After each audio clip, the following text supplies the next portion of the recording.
آخر کب تک کی کہانی میں تو نور بہت زیادہ کانفیڈنٹ ہونے کے باوجود بھی اب بہت زیادہ بے بس محسوس کر رہی ہے، کیونکہ وہ اپنی بہن فجر کے لیے کچھ بھی نہیں کر پا رہی تھی، اور انسپیکٹر نے بھی صاف الفاظ میں اس کو بتا دیا تھا کہ اگر تمہاری بہن کا یہ کیس کھلا تو پھر سب لوگوں کو انوالو کیا جائے گا اور تمہاری بہن کی عزت اور اس کی زندگی تباہ و برباد ہو گئی۔ اسی لیے تو نور اور اس کی والدہ نے یہ فیصلہ کر لیا تھا کہ جو رشتہ اس کے لیے آ رہا ہے اسے ہاں بول کر اس کو اس طرح رخصت کر دینا چاہیے اور بات کو اسی طرح دبا دینا چاہیے۔ لیکن ان لوگوں کو ابھی تک اس بات کا اندازہ ہی نہیں تھا کہ شادی تو ہو جائے گی، لیکن اس کے بعد جو کچھ بھی فجر کے ساتھ ہونے والا ہے، اس کے بعد تو وہ لڑکا جو کہ فجر کو دیکھ کر پسند کر چکا تھا اب وہ اس کے بھی گلے پڑنے والی ہے، کیونکہ فجر کے دورے تو اس طرح پڑنا شروع ہو جائیں گے اور اس کے بعد کہانی میں ایک نیا ہی ٹوسٹ آنے والا ہے، کیونکہ سائم تو شادی کی پہلی ہی رات فجر کی چیخیں سن کر بہت زیادہ ڈر گیا اور گھبرا گیا۔ اس نے تو کبھی یہ سوچا ہی نہیں تھا کہ جس لڑکی کے ساتھ اس کی شادی ہو رہی ہے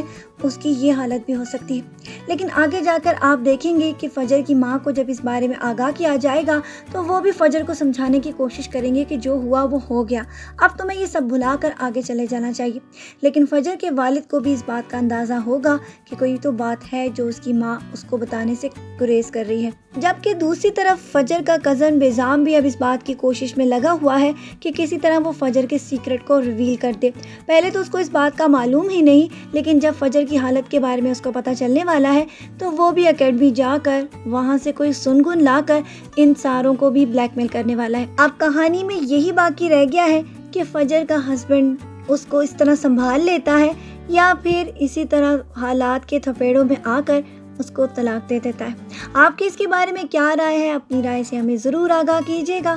اور نیکسٹ پرومو ریویو ویڈیو میں پھر ملیں گے۔ اپنا ڈھیر سارا خیال رکھیے گا، بہت ساری دعاؤں کے ساتھ۔ اللہ حافظ۔